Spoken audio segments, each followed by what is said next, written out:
All right. Welcome to the October 2024 meeting. We have Sheriff McAndrew on the loudspeaker. Commissioner Chermak informed me earlier today that he is not going to be able to participate. So we do have everybody else here. So I'll call the meeting to order. And first item of business is the minutes that were previously circulated. I trust everybody's had an opportunity to review them.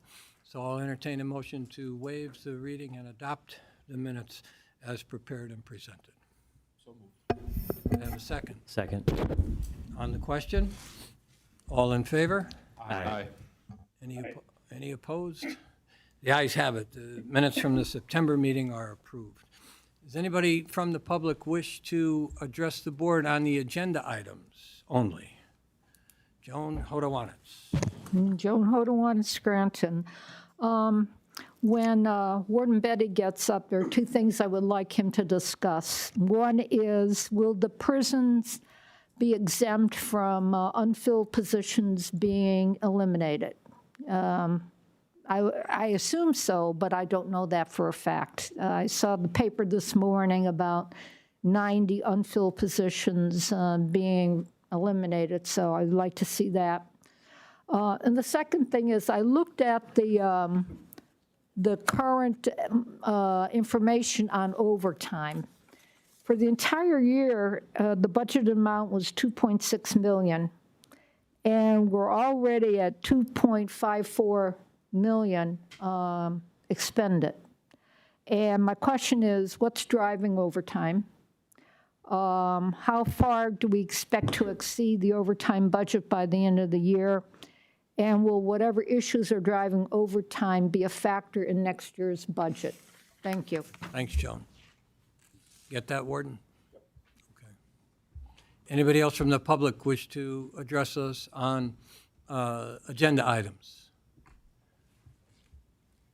I see no one, so we'll proceed with the agenda. First motion is to approve all current payables for the Community Corrections Center as well as the prison. Again, those items were circulated in advance of today's meeting. I trust everybody's had an opportunity to review them. And if so, I'll entertain a motion to approve the current payables. Motion. Second. Got a motion and a second on the question. All in favor? Aye. Aye. Any opposed? The ayes have it. The current payables are approved. We'll go to the controller's report. I had a note, though. I see we got the shot clock over there on the podium. I like that. So, Yes, Judge.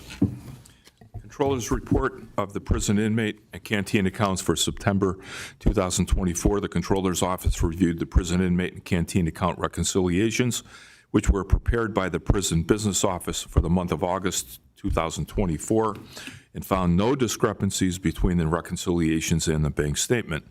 The balance in the inmate account was $428,868.92 as of September 30th, 2024. The balance in the canteen checking account was $473,234.34 as of September 30th. In addition, as of September 30th, the canteen account also included a balance in the Pennsylvania Local Government Investment Trust investment account of $923,314.96, which is earning approximately $4,000 per month and which will mature next in January of 2025. During the month of September, $87,661.02 was paid from the canteen account for the benefit, welfare, and education of county inmates, and an itemized details of those expenses are attached to my report. And that concludes my report. in that 87,000, did that anything to do with the motion that we approved last month with the new library, or is that not kicked in yet? I don't believe that is kicked in yet. Okay. Judge. Okay. Thank you. Anybody else have any questions for the controller? If not, I'll entertain a motion to approve his report. So moved. Do I have a second Second. on the question? All in favor? Aye. Aye. Any opposed? The ayes have it. Thank you, Mr. DiBileo. Mr. McConaughey, can you favor us with the Community Corrections Center report, please? Good afternoon, everyone. This is the house arrest report for the month of September. House arrest had 169 participants, juvenile had 22. Programs revenue, house arrest had $50,942.53. Juvenile had $4,840, for a total of $55,782.53. Year-to-date totals for both departments is $534,726.99. Programs expenses is $66,923.86. Programs completions, there was 33. Violations were 10. We still have 7 outstanding warrants for house arrest. Budget report overall, overtime's at 64%, expenses at 76%, and revenues at 79%. That's the end of my report. Any questions for Mr. McConaughey? If not, I'll entertain a motion to approve his monthly report. Second. On the question? All in favor? Aye. Any opposed? The ayes have it. Thank you, Norm. Have a good day. We'll move to the warden's report. Good afternoon, Board. The average daily population for September was 730 inmates, 589 were county. We averaged 644 adult males, 7 juvenile males, and 79 adult females, and the average daily population of U.S. Marshal detainees is 141. Our overtime and out-of-county boarding reports are attached. Staffing update, currently our correctional officer numbers break down to 171 full-timers on shift, 5 out on workers' comp, 2 on continuous FMLA, 95 with intermittent FMLA, and we have 2 individuals on administrative leave, and 2 full-time vacancies with 13 part-time vacancies. So 182 full-time officers in total. The newly hired class of officers just completed basic training. They're now on active duty as of today, and they're counted in that list of numbers that I just mentioned above. We had 6 full-timers successfully complete the training. As of September 30th, revenue was at 60%, expenses were at 75%. Extraordinary occurrence report, there were 2 in the month of September. On 9/17, a male inmate was displaying signs of agitation and aggression, and he threw an unknown liquid at officers while he was in the shower. Our staff attempted to de-escalate the situation, however, their efforts were unsuccessful. In order to safely extract him from the shower area, staff had to use the pepper ball launcher. This individual then complied with his removal from the shower. He was then placed in the emergency restraint chair so that he could be safely decontaminated. And on 9/28, a female was displaying signs of agitation and confusion. 2 of our sergeants utilized their CIT training to de-escalate the individual. However, her behavior suddenly deteriorated, and she began to physically resist staff and started expressing suicidal ideations. Due to these behaviors, our staff placed her in the emergency restraint chair for the safety of everyone involved. PREA, there were 3 PREA investigations completed in the month of September. 2 were allegations of inmate on inmate sexual misconduct. 1 was deemed unfounded, the other was deemed unsubstantiated. And there was 1 allegation of staff on inmate sexual misconduct, and it was deemed unfounded. And before I conclude my report, I'll just quickly address what Joan had mentioned. Regarding the elimination of positions, that's a decision to be made by the county administration, by the commissioners. I did offer up a couple positions where we united a couple different, two positions into one. We've already done that. I've been making plans for the possibility that there would be some position eliminations, and we'll be able to address any of those.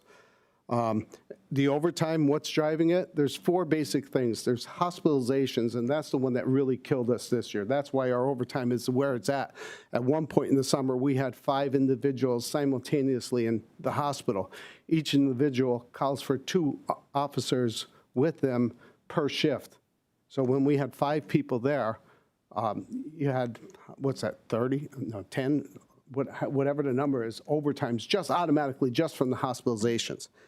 But on top of that, we've had a larger than average number of people out on extended periods of workers' comp. That hurts us. And then there's the FMLA and the usual benefit usage. People taking vacation, they have vacations warranted. Those things all add up. But it's really this year, the number of ER visits, we're fastly approaching 150 visits to the ER this year. And every ER visit, it's not that quick. We go up there, we have to kind of get in line for our turn with 2 officers. And while they're up there, I'm saying the quickest turnaround I've seen is 3 hours. So when we go up there, that's a lot of times that the individuals that take them up there, they go into the next shift automatically overtime then. You already have 2 officers up there. Sometimes it takes up to 8 hours. Sometimes it ends in an admission to the hospital. But that's one of the things that we're really trying to work on right now is limiting without infringing on anybody. But I guess you could say maybe trying to improve our assessment of who needs to go up to the hospital to the ER visit. Because I think it's safe for me to say it's, in my evaluation, a little overused. I think we're too quick with taking people up to the ER. With 150 people going up there throughout 9 months, and we had something like 10 to 15 admissions, that's not a good ratio there of ER visits to admissions. So that is one of the things that we're looking on as well. And finally, Joan, I don't anticipate that the overtime rate is going to stay where it's been for the first 3 quarters of the year because we did run a little low on staff. We did have those hospitalizations that were out of the norm. But if it continued at that rate, I just did some quick math, we would be at 3.3 million at the end of the year. We're at 2.5 right now. The last couple of weeks, I'd say over the last month, and you'll see in the next month's report with the overtime numbers should be significantly lower because we have this new class that just came on, the 6 full-timers. And on top of that, as of about an hour ago, we have nobody at the hospital. For the first time since, I don't know, March, in all honesty, we had 1 person up there, and that person got released on their own recognizance today, so we don't have anybody at the hospital right now. And with that, that concludes my report. Anybody have any questions for the warden? If not, I'll entertain a motion to accept his report. Second. I have a second. On the question, all in favor? Aye. Any opposed? The ayes have it. Thank you, Warden. Thank you. Anybody from the public wish to address the board?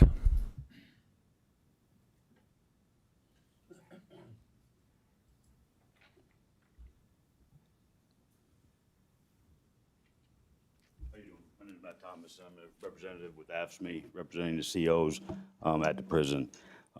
We understand overtime is a hot-button subject right now.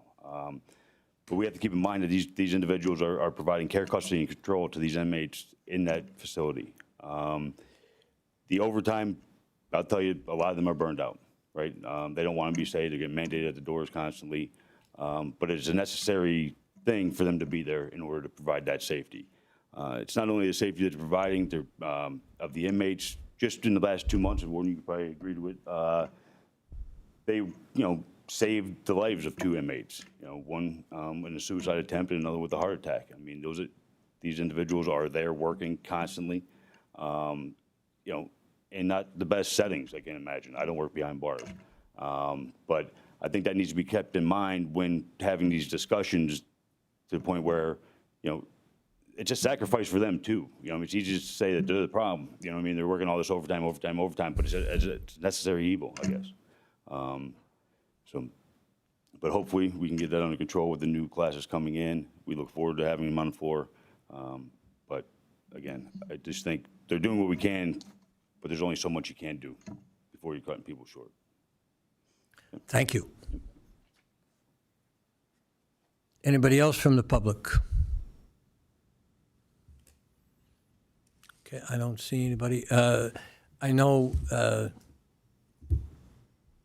Liz asked last month, Liz Parsons asked last month about the status of our review of the disciplinary procedures, and I spoke earlier this week with Dan DeMuth, and he tells me he's got a meeting set up on Friday with the warden and has been reviewing the policies and is in the process of visiting a couple of other institutions as well for doing a compare and contrast. So that's moving along, and he's making progress. So just a little status on that. Any other members have any business? If not, I'll entertain a motion to adjourn. Motion. Second. On the question? All in favor? Aye. Aye. Any opposed? The ayes have it. We are adjourned. Thank you, everybody.